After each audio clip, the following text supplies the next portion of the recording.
दोस्तों नमस्कार। अमेरिका ने भारत को अपने पाले में लाने के लिए एक नया खेल शुरू कर दिया है।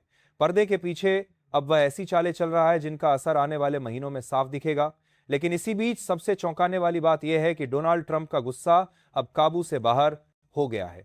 उन्होंने खुलेआम धमकी दी है कि अगर हालात ऐसे ही रहे तो वह अपने ही बनाए संगठन नाटो को तोड़ देंगे।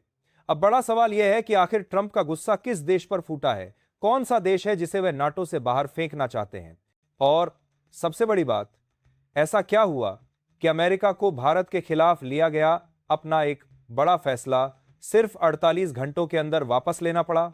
आखिर कौन सी मजबूरी थी सुपर पावर अमेरिका की? आज की कहानी इन्हीं छिपी चालों, गुस्से और राजनीतिक उलझनों के इर्द गिर्द घूमने वाली है। तो जुड़े रहिए मेरे साथ, क्योंकि जो आगे आप सुनने वाले हैं वो शायद अब तक किसी ने साफ साफ नहीं बताया होगा।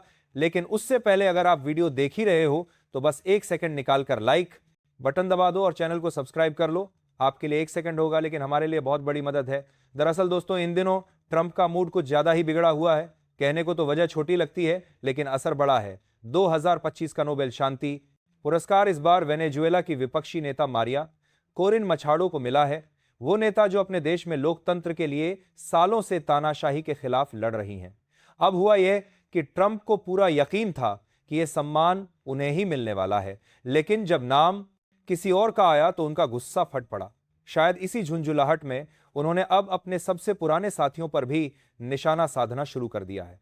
ताजा मामला स्पेन का है, जो पिछले 45 सालों से नाटो का अहम हिस्सा रहा है।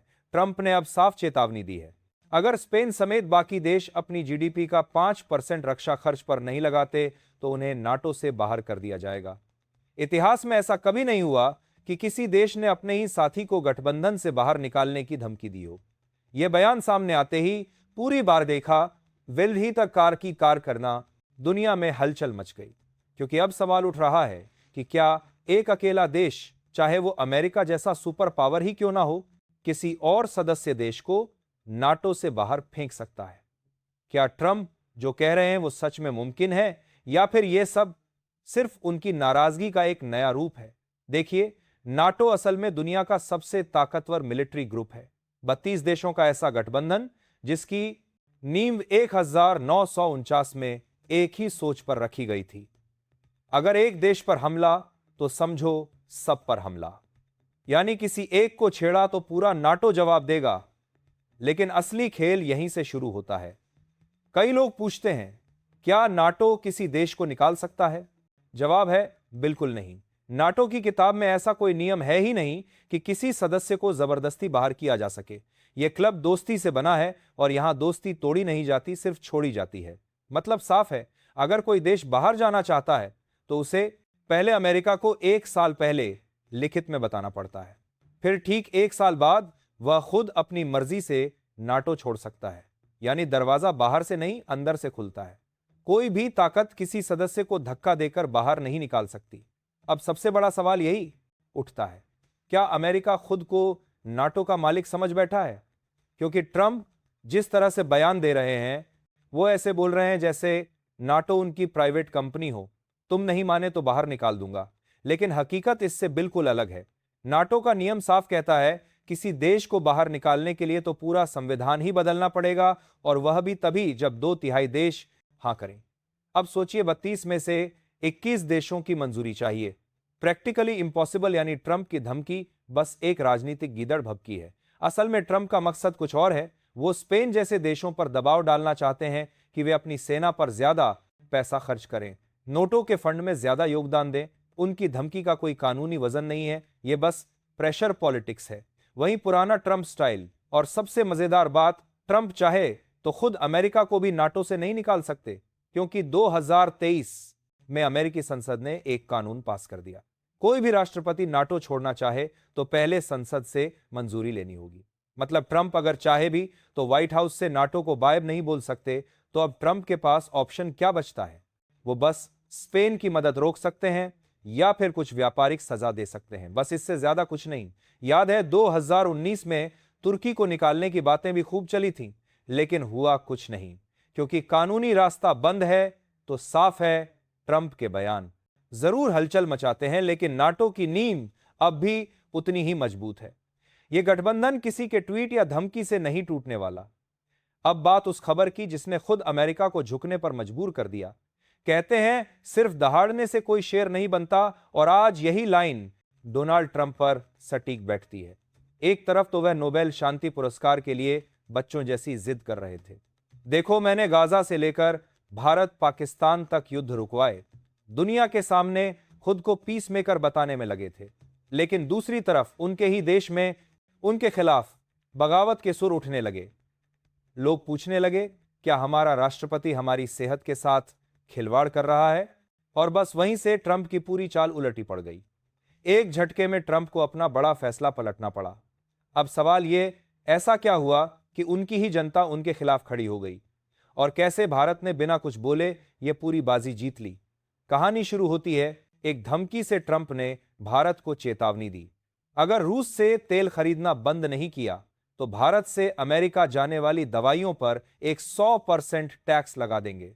सुनने में तो यह धमकी भारत के लिए थी, लेकिन असल झटका तो अमेरिका को ही लगना था, क्योंकि भारत की दवाओं पर टैक्स लगाना मतलब अमेरिकी जनता से उनकी सस्ती दवाइयां छीन लेना। और जैसे ही यह बात फैली, अमेरिका के अंदर गुस्सा फूट पड़ा। लोगों ने कहा, हमारी जिंदगी से खेलोगे ताकि किसी दूसरे देश को दबा सको। बस फिर क्या था, ट्रंप का सारा खेल वहीं खत्म हो गया। एक रात में ही उन्हें अपना फैसला वापस लेना पड़ा। अब यह सवाल तो सबके दिमाग में घूम ही रहा होगा, भला ट्रंप के उस फैसले से आम अमेरिकियों को क्या फर्क पड़ने वाला था? तो सुनो, फर्क बहुत बड़ा था, इतना बड़ा कि ट्रंप की कुर्सी तक हिल गई। असल में अमेरिका की आधी से ज्यादा दवाइयों की लाइफलाइन भारत से जुड़ी हुई है। करीब हर 2 में से 1 गोली जो वहां के अस्पतालों में मरीज को दी जाती है, वह भारत में बनी होती है। सोचो, अगर भारत से दवाएं आना बंद हो जाए तो अमेरिका के अस्पतालों के आईसीयू तक ठप पड़ जाएंगे। 2025 में ही भारत ने अमेरिका को $10 अरब से भी ज्यादा की मेडिसिन भेजी है। Blood pressure, diabetes, cancer, depression, ऐसी हर बड़ी बीमारी की दवा किसी ना किसी भारतीय लैब से ही वहां पहुंचती है। अब ट्रंप ने जब कहा कि इन दवाओं पर एक 100% टैक्स लगेगा, तो आम जनता को लगा जैसे उनके ऊपर किसी ने सांस लेने पर टैक्स लगा दिया हो। लोग भड़क गए, अगर ये बात ही रहेंगे दो का राष्ट्र में लोगों के टैक्स लगा तो हमारे इलाज की कीमत दोगुनी हो जाएगी। सोशल मीडिया पर hashtags stop medicine tax trend करने लगा। टीवी डिबेट्स में डॉक्टर और मरीज आमने सामने थे। यहां तक कि न्यूयॉर्क से वॉशिंगटन तक लोग सड़कों पर उतर आए और व्हाइट हाउस के बाहर विरोध शुरू हो गया। ट्रंप ने सोचा था कि वह भारत पर दबाव बनाएंगे, लेकिन उल्टा उनकी अपनी जनता ने ही उन्हें घेर लिया, और नतीजा 48 घंटे के अंदर ट्रंप को पीछे हटना पड़ा। जो फैसला उन्होंने दबाव में लिया था, वह अब अमेरिका की सबसे बड़ी बैकफायर कहानी बन चुका था। अब आते हैं उस तीसरी खबर पर जो सबसे ज्यादा चौंकाने वाली है, क्योंकि धोखा हमेशा वही देता है जो खुद को दोस्त बताता है। जी हां, हम बात कर रहे हैं अमेरिका की। कल ही दुनिया भर में एक खबर आग की तरह फैल गई कि अमेरिका ने पाकिस्तान को F-6 या लड़ाकू विमानों के लिए सबसे खतरनाक मिसाइल मेक 120D3 देने की मंजूरी दे दी है। अब जरा समझिए, यह कोई आम मिसाइल नहीं, बल्कि ऐसी मारक मिसाइल है जो 180 किमी दूर तक दुश्मन को गिरा सकती है। यानी इसका सीधा निशाना भारत की वायुसेना। भारत में जैसे ही यह खबर आई, सोशल मीडिया से लेकर टीवी डिबेट तक हर जगह गुस्से की लहर दौड़ गई। लोग पूछने लगे, क्या यही है अमेरिका की दोस्ती जो पाकिस्तान को वो हथियार दे रहा है जिनसे भारत को निशाना बनाया जा सकता है? लेकिन अब मजे की बात सुनिए, खबर फैलने के 24 घंटे के अंदर ही अमेरिका ने पलटी मार दी। वो अब कह रहे हैं, नहीं नहीं, हम कोई नई मिसाइल नहीं दे रहे, बस पुरानी मिसाइलों को मेंटेन करने के लिए स्पेयर पार्ट्स दे रहे हैं। अब इसे कहते हैं डिप्लोमेटिक चाल, क्योंकि सच्चाई क्या है यह सिर्फ वो जानते हैं। और पाकिस्तान कागज पर सस्टेनेमेंट पार्ट्स लिखा हो सकता है, पर असल में पुराने वेरिएंट की पूरी मिसाइलें भी दी जा सकती हैं। और नुकसान किसका होगा यह सब जानते हैं, वो मिसाइलें कहीं और नहीं, भारत की तरफ ही मुड़ेंगी। अब इसी बीच एक और दिलचस्प मोड़ आया है। अमेरिका ने अपने नए राजदूत सर्जियो घोर को भारत भेज दिया है। ये वही व्यक्ति हैं जो डोनाल्ड ट्रंप के बेहद करीबी माने जाते हैं। अब सवाल यह है, क्या वह भारत आकर रिश्तों में मिठास घोलेंगे या फिर ट्रंप के दबाव वाले एजेंडे को आगे बढ़ाएंगे? जो भी हो, इतना तो साफ है कि भारत अब अमेरिका के हर कदम को दोस्ती की नजर से नहीं, बल्कि रणनीति की नजर से देख रहा है। आप क्या सोचते हैं? क्या अमेरिका पर भरोसा किया जा सकता है? कमेंट में जरूर बताएं। और दोस्तों, ये थी आज की बड़ी खबर जो काफी रिसर्च और मेहनत के बाद हमने आपके सामने रखी है। तो अगर आप हमारी मेहनत को सपोर्ट करना चाहो तो वीडियो को लाइक और चैनल को सब्सक्राइब करके अपने दोस्तों से शेयर कर दें ताकि उन्हें भी ये जानकारी मिल सके।